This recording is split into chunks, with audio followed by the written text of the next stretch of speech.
Additional district camp session जज शफकतुल्लाह खान का district अटक जेल के दौरे की रिपोर्ट में इंकशाफात सामने आए हैं, जिसके मुताबिक जेल में चेयरमैन पीटीआई की बैरक के सामने सीसीटीवी कैमरे नस्ब हैं, प्राइवेसी मुतासिर हो रही है। मजीद जानते हैं डॉन न्यूज़ के नुमाइंदे अब्दुल्ला मोहम्मद से। अब्दुल्ला, बताइएगा रिपोर्ट में क्या सामने आया है, क्या इंकशाफात सामने आए हैं?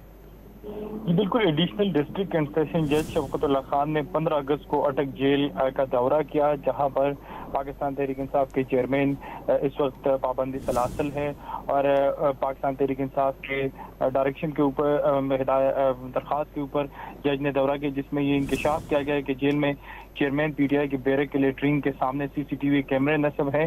कैमरे नस्ब होने की वजह से चेयरमैन पीटीआई की प्राइवेसी जो है वो मुतासर हो रही है।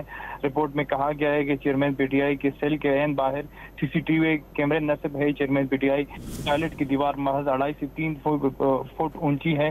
रिपोर्ट में इंकशाफ किया गया है कि 5 से 6 फुट की बुलंदी पर लगी सीसीटीवी कैमरे की वजह से चेयरमैन की जो प्राइवेसी है वो मुतासर हो रही है। चेयरमैन पीटीआई की शिकायत मुकम्मल तौर पर दुरुस्त है और उन्हें इस हालत में रखना पाकिस्तान प्रिजन रूल्स की खिलाफ वर्जी है।